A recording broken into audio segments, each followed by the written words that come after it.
मैं जो है इसके नोट्स से डाल दूंगा आपके, मैंने भेज भी दिए थे शुरुआत में और दोबारा और डाल दूंगा नोट्स। तो उन नोट्स के अकॉर्डिंग आप अपने रजिस्टर में लिख ले और नोट्स बना ले, ठीक है। एंट्रोपी क्या है सब ध्यान से समझना। जैसे बच्चों एक निकाय की एंट्रोपी से क्या मतलब है? एंट्रोपी निकाय की अव्यवस्था का माप है। निकाय की अव्यवस्था, निकाय की क्या? अव्यवस्था या यादृच्छिकता।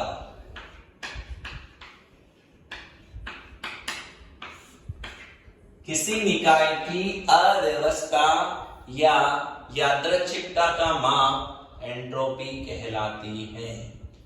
जैसे सोचो एक क्लास में बहुत सारे बच्चे भरे हुए, भीड़ भाड़ बकरियों की तरह भरी हुई क्लास, तो उस क्लास में एंट्रोपी ज्यादा होगी। लेकिन अगर कम संख्या में बच्चे हैं क्लास में तो एंट्रोपी कम होगी। तो मतलब अव्यवस्था बढ़ेगी तो एंट्रोपी बढ़ेगी, अव्यवस्था घटेगी तो एंट्रोपी भी घट जाएगी। इट्स मीन अव्यवस्था अगर बढ़ेगी तो एंट्रोपी बढ़ेगी। एंट्रोपी को एस से सिंबल करते हैं। और अव्यवस्था अगर घटेगी तो एंट्रोपी भी घटेगी। वही बात वापस, एंट्रोपी भी एक मात्रात्मक गुण है। अभी मैंने कहा ना मात्रा पर निर्भर कर रहा था, नहीं कर रहा? बताओ, क्लास में बच्चे ज्यादा थे तो मात्रा ज्यादा हो गई, मात्रा ज्यादा तो एंट्रोपी ज्यादा। उन्होंने शोरगुल ज्यादा किया, बदमाशा ज्यादा की। और अगर बच्चे कम हैं तो एंट्रोपी भी कम है। ओके, तो एंट्रोपी एक ऐसा गुण है, मात्रात्मक गुण है। एंट्रोपी एक अवस्था फलन है। एंट्रोपी क्या है? अवस्था फलन। तो डेल्टा एस निकालना हो तो क्या सूत्र बनेगा? S2 माइनस S1, जैसे एंथैल्पी में बनाएगा। अब आप बता देंगे, आप होशियार हो गए अब बच्चे। S2 क्या है? अंतिम एंट्रोपी, अंतिम ही है ना, अंत में क्या रही एंट्रोपी। और S1 क्या है? प्रारंभिक एंट्रोपी।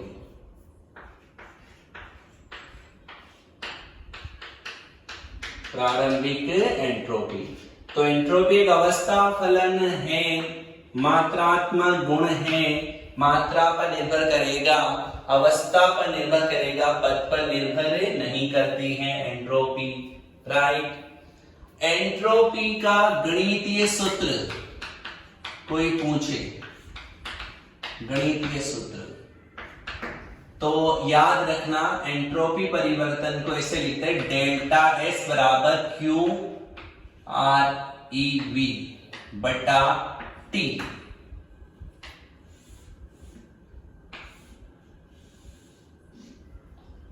क्या मतलब है इसमें? क्यू आर ई वी का मतलब है उत्क्रमणीय प्रक्रम में ग्रहण की गई ऊष्मा। उत्क्रमणीय प्रक्रम में ग्रहण की गई ऊष्मा पॉजिटिव है तो ग्रहण की गई आएगा, देखो सीधी सी बात है। और टी तापमान है। टी क्या है? तापमान। ओके, तो मैं आपसे कहूं एंट्रोपी की इकाई बताओ बच्चों। ये बहुत फेमस क्वेश्चन है, एंट्रोपी की इकाई। देखो एंथैल्पी एक ऊर्जा थी, आंतरिक ऊर्जा एक ऊर्जा थी, तो एंथैल्पी की इकाई भी वही रहेगी, आंतरिक ऊर्जा की इकाई भी वही रहेगी। ठीक है। अगर मोलर एंथैल्पी है तो जूल प्रति मोल बोल देंगे, और अगर मोलर आंतरिक ऊर्जा है तो जूल प्रति मोल उसका इकाई बोल देंगे। लेकिन मैं आपसे पूछ रहा हूं कि क्या एंट्रोपी की इकाई भी जूल प्रति मोल है या केवल जूल ही है? देखो प्रति मोल तो सबके लिए कह सकते हैं, क्योंकि एंट्रोपी को भी मोलर एंट्रोपी बना सकते हैं। तो एंट्रोपी की सरलतम इकाई अगर हम बोले जो सूत्र से दिख रही है, क्यों ऊष्मा, ऊष्मा मतलब जूल, और बटा में ताप है तो क्या हो गया, केल्विन, तो जूल प्रति केल्विन। और अगर मोलर एंट्रोपी के अकॉर्डिंग सोचता तो फिर ऐसा बोलते हैं, joule kelvin inverse mole inverse, प्रति मोल के अकॉर्डिंग आती है। फिर मोलर एंट्रोपी की बात करेगा ना तो प्रति मोल सब में आ जाएगा, जैसे मोलर एंथैल्पी जूल प्रति मोल, मोलर आंतरिक ऊर्जा, आंतरिक ऊर्जा तो ऊर्जा है, ऊर्जा मतलब जूल, अब जूल मोलर बोल रहा है तो प्रति मोल, एंथैल्पी मोलर एंथैल्पी है तो जूल प्रति मोल, तो एंट्रोपी भी जूल प्रति मोल तो है, लेकिन इसमें बटा तापमान और है, प्रति केल्विन बोलना रहता है। क्या बोलते हैं, प्रति केल्विन, राइट, समझे ना या नहीं समझे, उम्मीद है जरूर समझे हो आप, तो इसको इंपोर्टेंट कर लेना सर। हो सकता है ऑप्शन में ये हो, ये दोनों नहीं आएगा, अगर वो सिंपल एंट्रोपी की इकाई पूछ रहा है तो ये भी सही है, ये भी सही है, ये एंट्रोपी के अकॉर्डिंग है तो ये मोलर एंट्रोपी के अकॉर्डिंग है, ठीक, ओके। नेक्स्ट बात सुनना,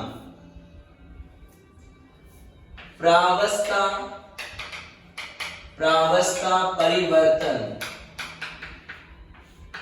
की एंट्रोपी,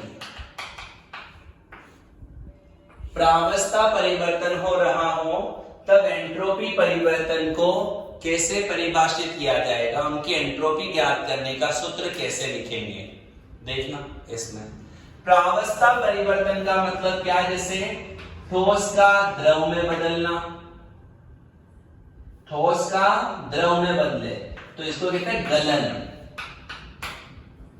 या द्रव गैस में बदल जाए मतलब वाष्पन, और ठोस डायरेक्ट गैस में बदल जाए तो ये घटना क्या कहलाती थी बच्चों, ऊर्ध्वपातन। मैं उम्मीद करूं आप ये शब्द जानते हैं, अरे बोलो, उम्मीद करो। सॉलिड का लिक्विड में बदलना, ठोस का द्रव में बदलना गलन कहलाता है, और लिक्विड गैस में बदल जाए तो वाष्पन, और सॉलिड गैस में बदले तो ऊर्ध्वपातन, ऊर्ध्वपातन, राइट, ठीक। अब देखो प्रावस्था परिवर्तन की एंट्रोपी या संक्रमण की एंट्रोपी को हम कैसे परिभाषित करेंगे, सूत्र लिखना है मेरे को। जैसे देखना, सबसे पहले नंबर 1 गलन की एंट्रोपी, गलन की एंट्रोपी मतलब डेल्टा एस गलन, गलन की प्रक्रिया के लिए एंट्रोपी का सूत्र क्या आएगा, तो वही सूत्र तो डेल्टा एस गलन बराबर Q रिवर्सिबल और गलन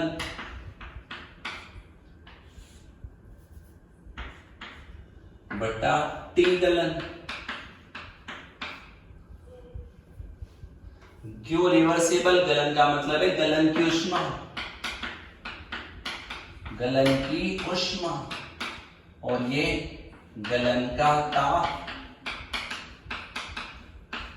गलन का ताप, और गलन के तापमान को गलनांक भी कहते हैं, गलन के तापमान को क्या कहते हैं, गलनांक। तो ऐसा हो गया बच्चों, डेल्टा एस गलन, गलन को FUS फ्यूजन भी कहते हैं, बराबर डेल्टा H फ्यूजन मतलब गलन की एंथैल्पी या गलन की ऊष्मा एक ही बात है, बटा T गलन, या T फ्यूजन भी कह सकते हैं। तो ये फॉर्मूला आ जाएगा इसमें, ये जो गलन की ऊष्मा है ना, ये यही है, गलन की एंथैल्पी ही गलन की ऊष्मा के क्या होगी, बराबर। किसे कहते हैं गलन की एंथैल्पी, बताओ। 1 मोल ठोस पदार्थ 1 मोल ठोस पदार्थ का पूर्णतया द्रव में परिवर्तित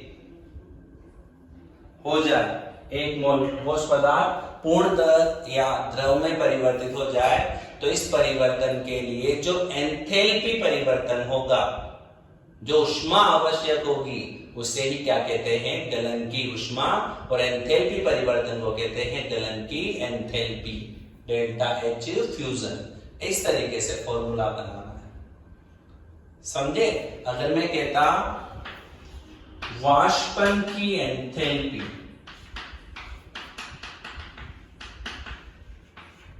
ये FUS का मतलब है फ्यूजन, हिंदी में कहते हैं गलन। आपको ऐसे न्यूमेरिकल्स में ऐसे दिखेगा। और ये T फ्यूजन का मतलब है गलनांक, जैसे जल का गलनांक मैं आपको बता दूं 0 डिग्री सेंटीग्रेड होता है। जल का गलनांक कितना होता है, 0 डिग्री सेंटीग्रेड। बाकी और अन्य पदार्थ आएंगे तो वो देगा। जल को कभी कभी इग्नोर कर देते एग्जामिनर, सोचते इतने से तो समझदार होंगे, से बच्चे की गलनांक जल का तो जानते होंगे। गलनांक क्वथनांक जल का हमेशा याद भी रहना चाहिए। देखो जल का गलनांक 0 डिग्री सेंटीग्रेड है और क्वथनांक 100 डिग्री सेंटीग्रेड। वाष्पन की enthalpy sorry entropy delta S वाष्पन, डायरेक्ट लिखूंगा मैं तो यहां डेल्टा एच वाष्पन बटा टी वाष्पन। और बताओ बच्चों, वह ताप जिस पर ठोस सॉरी द्रव वाष्प में बदल जाए, तो वो तो उसका क्वथनांक हो गया या नहीं हुआ, बताओ। टी वाष्पन को द्रव का क्या कह सकते हैं, क्वथनांक। और मैं वापस से कहूंगा जल का क्वथनांक कितना होता है, 100 डिग्री सेंटीग्रेड। राइट। अब मैं आपसे एक बात यहां पूछना चाहूंगा, सॉलिड लिक्विड में बदलता है तो ये तो गलन, लिक्विड गैस में बदलता है तो ये वाष्पन। कोई गाड़ी कोटा से रवाना हुई और बूंदी पहुंची पहले, फिर बूंदी से जयपुर जा रही है, ठीक है। तो कोटा से बूंदी, बूंदी से जयपुर, बीच में रुकते हुए जा रही है, सुपर फास्ट नहीं। तो यहां से यहां तक तो गलन, यहां से यहां तक वाष्पन। और बताओ अगर सुपर फास्ट जाती यहां से यहां तक तो ये क्या है, ऊर्ध्वपातन। तो बताओ इसका क्या मीनिंग हुआ, मैं क्या कहना चाहता हूं कि डेल्टा एस ऊर्ध्वपातन बराबर होगा हमेशा किसके, डेल्टा एस गलन प्लस डेल्टा एस वाष्पन। सही है या नहीं है? किराया तो बराबर ही लगेगा ना, चाहे कोटा से जयपुर जाओ तो ठीक, या पहले कोटा से बूंदी और बूंदी से जयपुर जाओ, किराया सेम लगेगा। एंथैल्पी परिवर्तन का ये नियम है। किसी अभिक्रिया को एक पद में करो या बहुपद में करो, कुल एंथैल्पी परिवर्तन हमेशा क्या आता है, बराबर ही आएगा। वैसे ही एंट्रोपी परिवर्तन भी बराबर ही आएगा, ठीक। तो ऊर्ध्वपातन की एंट्रोपी का मान किसके बराबर होता है, गलन की एंट्रोपी प्लस वाष्पन की एंट्रोपी के बराबर होता है। तो ये प्रावस्था परिवर्तन की क्या हो गई, एंट्रोपी। गलन की प्रक्रिया के लिए होने वाला एंट्रोपी परिवर्तन क्या कहलाता है, गलन की एंट्रोपी। वाष्पन की प्रक्रिया के लिए होने वाला एंट्रोपी परिवर्तन क्या कहलाता है, वाष्पन की एंट्रोपी। और ऊर्ध्वपातन की प्रक्रिया के लिए होने वाला परिवर्तन क्या कहलाता है, ऊर्ध्वपातन की एंट्रोपी। डेल्टा एस गलन बराबर डेल्टा एच गलन, मतलब गलन की एंथैल्पी बटा गलनांक, गलनांक याद कर लो तुम तो। और वाष्पन की एंट्रोपी का सूत्र वाष्पन की एंथैल्पी बटा क्वथनांक, और ऊर्ध्वपातन की एंट्रोपी बराबर गलन की एंट्रोपी प्लस वाष्पन की एंट्रोपी। तो ये हमारे प्रावस्था परिवर्तन की एंट्रोपी हो गई। ठीक है, हमारा टॉपिक है एंट्रोपी को प्रभावित करने वाले कारक। तो ऐसे कौन कौन से कारक हैं जो एंट्रोपी को प्रभावित करते हैं, ये इंपोर्टेंट भी होगा हर उद्देश्य से। सबसे पहला कारक है भौतिक अवस्था। भौतिक अवस्था देखिएगा, अब एंट्रोपी ठोस के लिए, एंट्रोपी गैस के लिए और एंट्रोपी द्रव के लिए। तो पदार्थ की तीन अवस्थाएं हैं, ठोस, द्रव और गैस। आप सब जानते हैं गैस के अणु जो हैं वह ज्यादा गतिशील होते हैं, तो गैस अवस्था में पदार्थ की एंट्रोपी क्या होती है, ज्यादा होती है, और द्रव अवस्था में एंट्रोपी उससे कम। और सबसे कम एंट्रोपी कौन सी अवस्था में होती है, ठोस अवस्था में। तो भौतिक अवस्था से तो बहुत सिंपल सी बात है कि अगर पदार्थ की भौतिक अवस्था ठोस है तो अवयवी कण ज्यादा पास पास रहेंगे और अव्यवस्था कम फैलाएंगे, जबकि अगर भौतिक अवस्था गैस है तो अवयवी कण अनियमित गति करेंगे तो वह अव्यवस्था ज्यादा फैलाएंगे। तो भौतिक अवस्था भी एंट्रोपी को क्या करती है, प्रभावित करती है। ठोस, द्रव और गैस। गैसीय अवस्था में एंट्रोपी का मान सबसे ज्यादा, ठोस अवस्था में एंट्रोपी का मान सबसे कम होता है।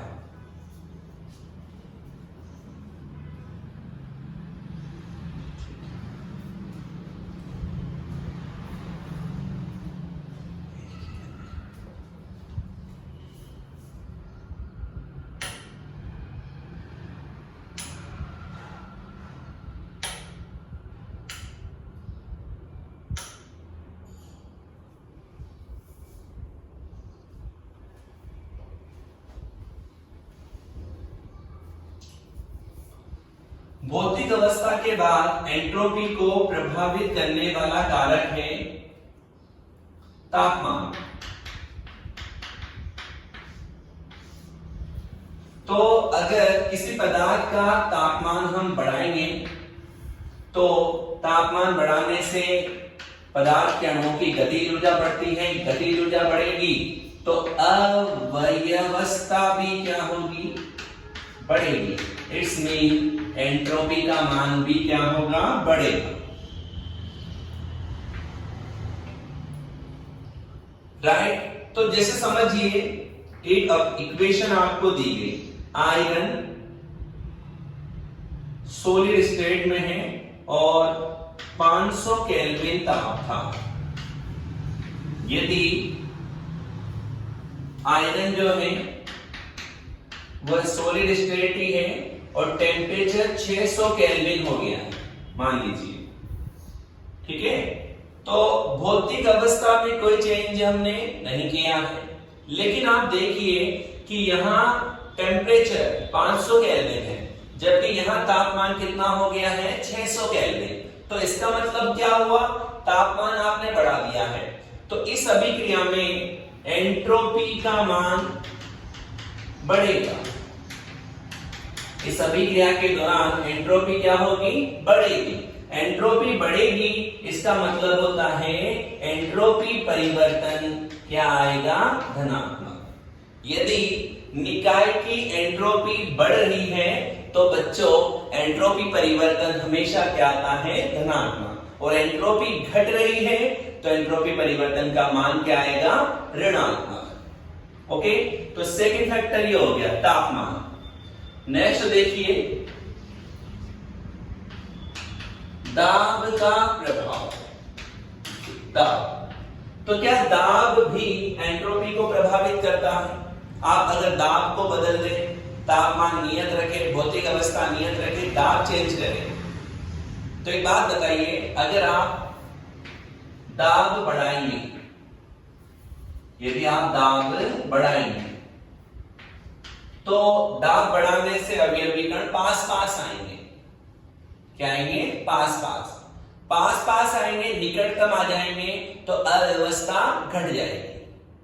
तो सीधी सी बात है, दाब बढ़ाने से अव्यवस्था घटती है, मतलब एंट्रोपी भी घटती है।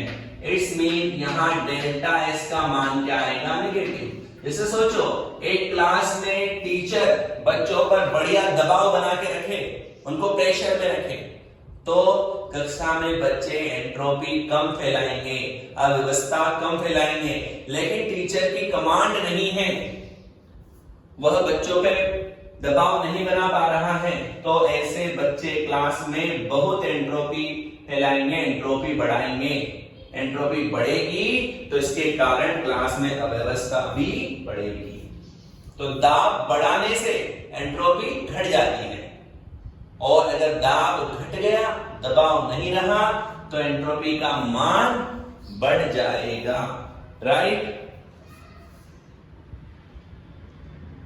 तो एंट्रोपी का मान क्या होगा? घट जाएगा।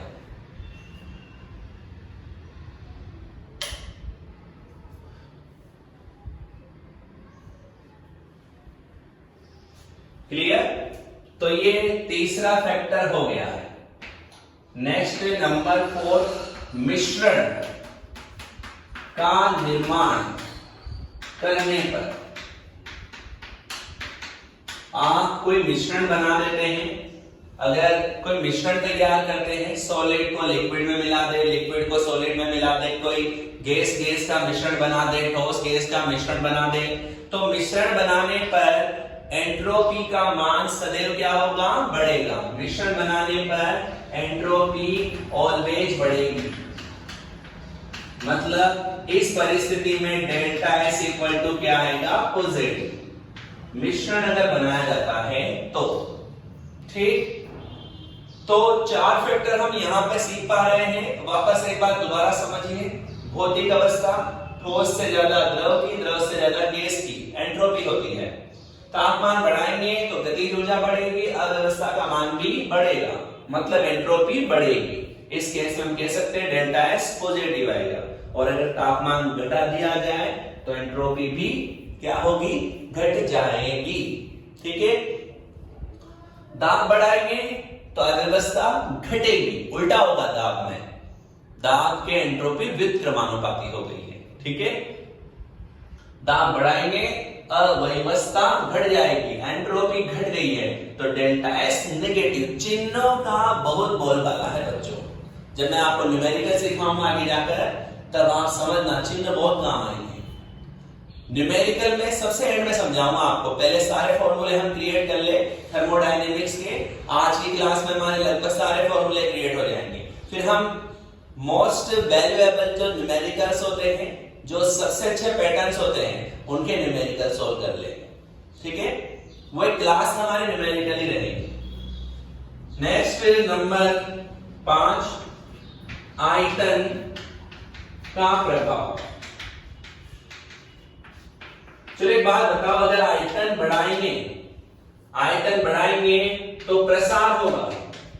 प्रसार होगा तो अव्यवस्था क्या होगी? बढ़ेगी। तो अव्यवस्था बढ़ेगी तो एंट्रोपी भी बढ़ेगी। इट्स मीन डेल्टा एस क्या आएगा? पॉजिटिव आएगा।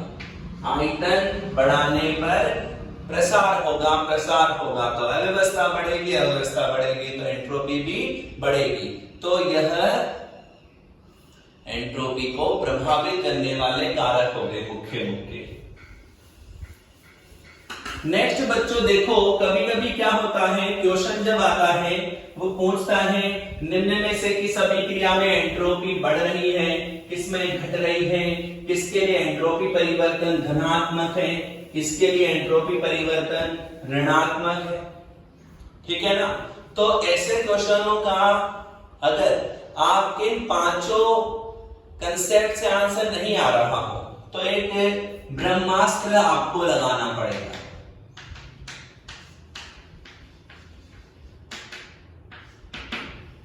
यदि उपरोक्त पांचों फैक्टर लागू नहीं हो तो अभिक्रिया के लिए डेल्टा एनजी चेक करें। क्या चेक करोगे? Delta n g. और उम्मीद करता हूं ये तुम्हें पता होगा। यदि डेल्टा एनजी इक्वल टू 0 तो एंट्रोपी में कोई परिवर्तन नहीं होगा। एंट्रोपी में कोई परिवर्तन नहीं,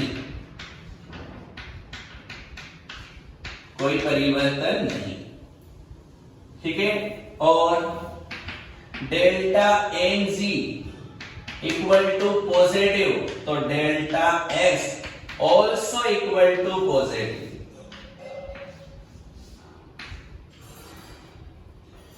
राइट, कोई दिक्कत? और थर्ड बात, डेल्टा एन जी का मान निगेटिव आया तो डेल्टा एस भी निगेटिव आएगा। डेल्टा एन जी के आधार पर आपको आंसर देना पड़ेगा। डेल्टा एस पॉजिटिव आया मतलब एंट्रोपी बढ़ेगी और नेगेटिव आया तो एंट्रोपी घटेगी। एस को एंट्रोपी ही कहते हैं। ठीक है, समझ जाओगे आप?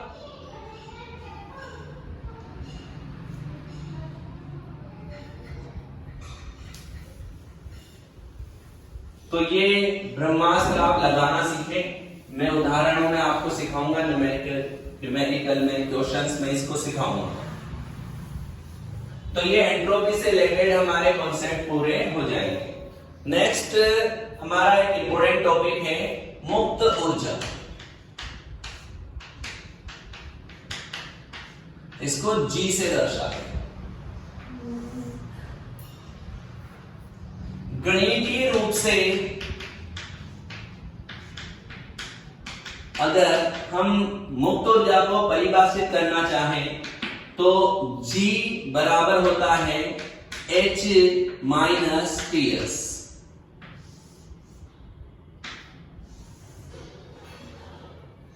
गणितीय रूप से G बराबर क्या होता है? H minus TS। G मतलब मुक्त ऊर्जा, H एंथैल्पी, T यहां पे तापमान है, S एंट्रोपी है। तो गणितीय रूप से ऐसे कहते हैं कि गिब्स मुक्त ऊर्जा क्या है।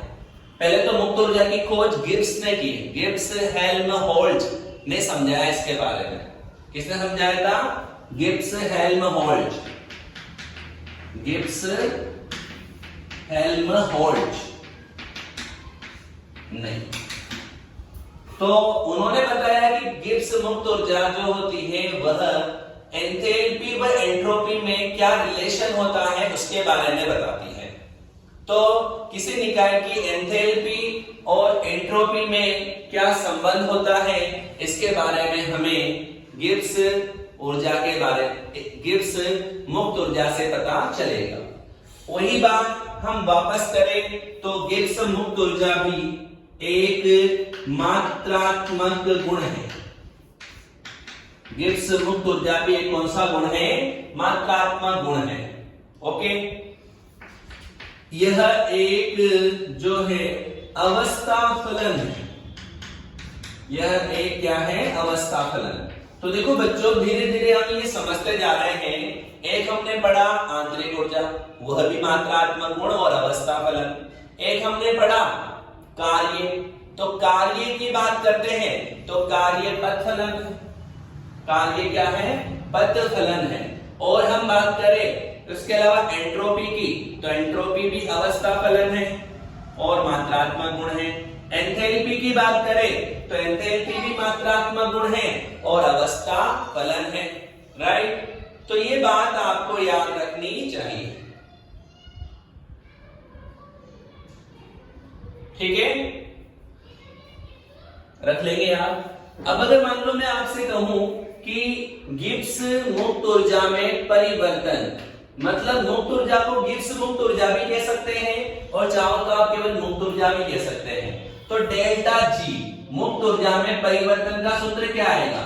G2 minus G1। अवस्था परिवर्तन ऐसे निकालते हैं कि कोई भी अवस्था फलन हो तो उसमें परिवर्तन डेल्टा G बराबर G2 माइनस G1। G2 मतलब हो गया प्रारंभिक अवस्था में या अंतिम अवस्था में, बोलो G1 1 वाला प्रारंभिक अवस्था में और G2 अंतिम अवस्था में।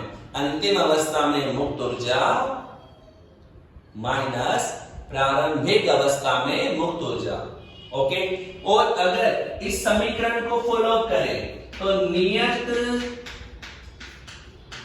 ताप पर गिब्स मुक्त ऊर्जा परिवर्तन, गिब्स मुक्त ऊर्जा परिवर्तन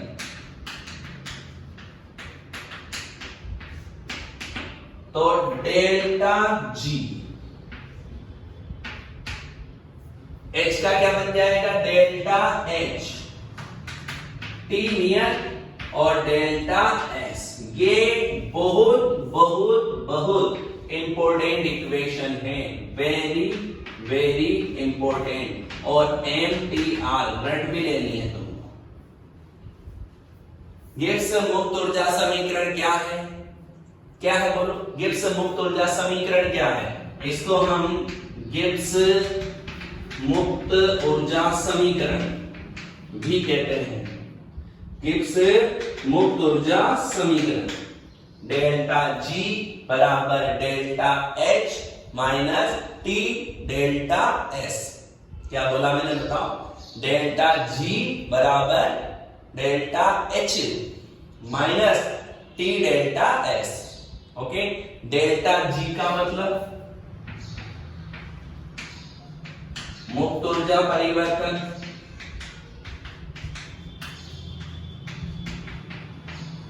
डेल्टा H मतलब एंथैल्पी परिवर्तन,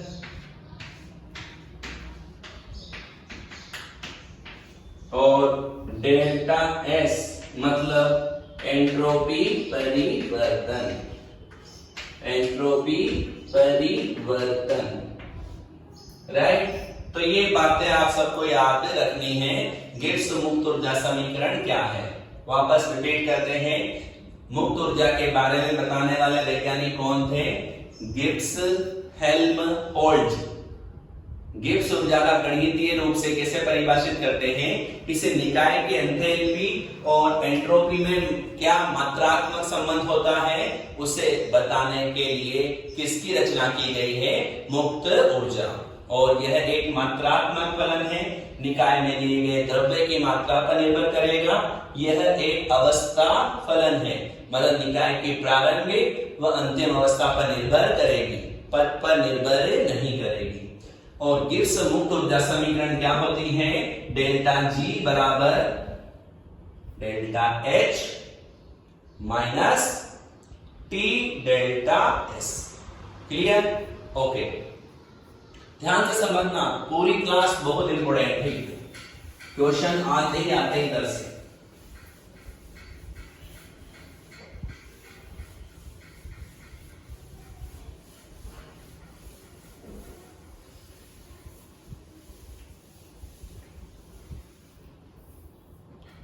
चलो देखिए, ओके, सब ध्यान दीजिएगा इधर, ओके। देखिए सब बच्चे, यदि डेल्टा G का मान, डेल्टा G का मान हम बात करें पॉजिटिव आ जाए या निगेटिव आ जाए, या फिर 0 आएगा, ये केस बनेगा। यदि डेल्टा जी का मान 0 है तो क्या कहते हैं, क्या कहना चाहिए? किसी निकाय के लिए गिब्स मुक्त ऊर्जा परिवर्तन 0 आ गया, इसका मतलब ये होता है कि निकाय में होने वाला प्रक्रम साम्य पर है, प्रक्रम साम्य पर है। किसी निकाय के लिए जब साम्य अवस्था आ जाती है, मतलब अग्र अभिक्रिया का वेग पश्च अभिक्रिया वेग के बराबर हो जाता है, तो इसका मतलब ये होता है कि वहां साम्य स्थापित हो चुका है। तो इस स्थिति पर डेल्टा जी की वैल्यू कितनी आएगी? 0। और किसी निकाय के लिए गिब्स ऊर्जा मुक्त ऊर्जा का मान ऋणात्मक है, तो इसका मतलब है प्रक्रम स्वतः प्रक्रम होगा, प्रक्रम स्वतः प्रक्रम होगा। ये डायरेक्ट जेट आईसीआर नीट वीट सब में डायरेक्ट टू डायरेक्ट पूछते हैं कि स्वतः प्रक्रम के लिए डेल्टा जी का चिन्ह क्या होता है? ऋणात्मक, ऋणात्मक। डेल्टा जी का मान पॉजिटिव है तो प्रक्रम अस्वतः होगा। स्वतः प्रक्रम का मतलब समझते हो? उष्मागतिकीय प्रक्रम जो स्वतः ही घटित होते रहते हैं, जिनके लिए कोई उनको एक्स्ट्रा कार्य करने की जरूरत नहीं पड़ती। जैसे आप देखो जितनी भी प्राकृतिक क्रियाएं होती हैं, सूर्योदय होना, दिन रात का परिवर्तन, हवा का बहना, बहुत सारे जो प्राकृतिक प्रक्रम होते हैं वह स्वतः ही घटित होते हैं, हमें उन्हें संपादित करने की आवश्यकता नहीं है। तो ऐसे प्रक्रम स्वतः प्रक्रम कहलाते हैं। कहते हैं कि किसी प्रक्रम के लिए गिब्स मुक्त ऊर्जा निकाल लीजिए, अगर वो परिवर्तन ऋणात्मक आएगा तो वो प्रक्रम कैसा होगा? स्वतः प्रक्रम होगा, राइट। तो ये चिन्ह याद रखना। मैंने तुमसे पहले भी कहा चिन्हों का बहुत बोलबाला है थर्मोडायनेमिक्स में, तो मैं एक साथ यहां पे लिखने का प्रयास करता हूं। देखना, डेल्टा जी का मान, ठीक है, ये मिटा देता हूं मैं और एक साथ केमिस्ट्री में थर्मोडायनेमिक्स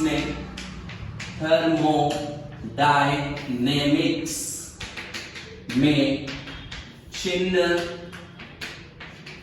प्रणाली, ओके, वह अर्थ, चिन्ह प्रणाली वह उसका क्या अर्थ निकलेगा, ये हमें सोचना है। सबसे पहले हम कार्य मतलब W पॉजिटिव हो सकता है, W निगेटिव हो सकता है। W पॉजिटिव होने का मतलब है निकाय पर किया गया कार्य, निकाय पर किया जाए कार्य, ओके। और नेगेटिव है तो निकाय द्वारा किया गया कार्य, निकाय द्वारा बोल दो या प्रसार कार्य भी कह सकते हैं, निकाय द्वारा या प्रसार कार्य नेगेटिव आता है। पहला चिन्ह प्रणाली, तो ये ध्यान रखनी है सबको। सेकंड ऊष्मा, क्यू, ऊष्मा की का चिन्ह पॉजिटिव हो सकता है और नेगेटिव हो सकता है। 0 आए तो मतलब उसका मतलब है कोई कार्य नहीं किया गया, कोई ऊष्मा ग्रहण नहीं की गई। 0 का तो सीधा सीधा ही आता है। पॉजिटिव का मतलब है ऊष्मा ग्रहण की जाती है, निकाय द्वारा, है ना, निकाय द्वारा ऊष्मा ग्रहण की जाती है। और नेगेटिव है तो निकाय द्वारा ऊष्मा उत्सर्जित होती है, उत्सर्जित होती है। और अगर मान लो Q की वैल्यू 0 है तो ऊष्मा का अवशोषण व उत्सर्जन नहीं होता है, उष्मा का अवशोषण व उत्सर्जन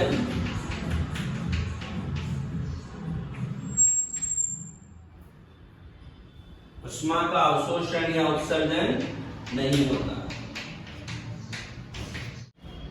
इसके बाद डेल्टा H का चिन्ह,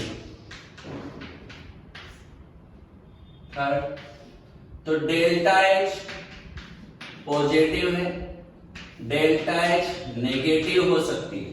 डेल्टा H मतलब एंथैल्पी परिवर्तन। अगर पॉजिटिव है तो इसका मतलब आपको अर्थ लगाना है उष्मा शोषी अभिक्रिया है। डेल्टा H के चिन्ह के आधार पर हम ये बता पाते हैं कि अभिक्रिया उष्मा शोषी है या उष्मा क्षैपी है। अगर कोई कहे कि उष्मा शोषी अभिक्रिया के लिए एंथैल्पी परिवर्तन क्या आएगा, तो हमेशा पॉजिटिव आएगा, और उष्मा क्षैपी अभिक्रिया है तो एंथैल्पी परिवर्तन हमेशा नेगेटिव आएगा। तो यहां हम कह सकते हैं नेगेटिव आया, उष्मा क्षैपी अभिक्रिया है। ये भी बहुत इंपॉर्टेंट तथ्य है। उष्मा शोषी अभिक्रिया के लिए डेल्टा H का चिन्ह क्या होगा? क्षैपी तो नेगेटिव, शोषी तो पॉजिटिव। चिन्हों को ध्यान रखना, यही क्वेश्चन है, चाहे तुमको इसकी परिभाषा आवे जावे ही नहीं। डेल्टा H का चिन्ह नेगेटिव क्षैपी अभिक्रिया है, डेल्टा H पॉजिटिव उष्मा शोषी है। सबके अलग अलग अर्थ है, अलग अलग मीनिंग है। और डेल्टा G का चिन्ह मैंने अभी आपको थोड़ी देर पहले बताया, वो हो ही गया। और एक डेल्टा S का चिन्ह, delta S positive, delta S negative. Positive मतलब एंट्रोपी बढ़ रही है, एंट्रोपी बढ़ रही है, निकाय एंट्रोपी बढ़ती है, और यहाँ एंट्रोपी घटती है। नेगेटिव आया तो एंट्रोपी घटती है। ओके, ये समझ जाएंगे, ये चिन्ह प्रणाली है। अगर ये याद है, इनको अप्लाई करना सीख जाओ तो न्यूमेरिकल खत्म। केमिस्ट्री में न्यूमेरिकल कभी कठिन नहीं आते। देखो, आपको फॉर्मूले आने चाहिए और बात को अप्लाई करना सही आना चाहिए। क्वेश्चन जो पूछ रहा है रख लेंगे यार। ओके, ये चिन्ह प्रणाली आपके खत्म हो जाएगी।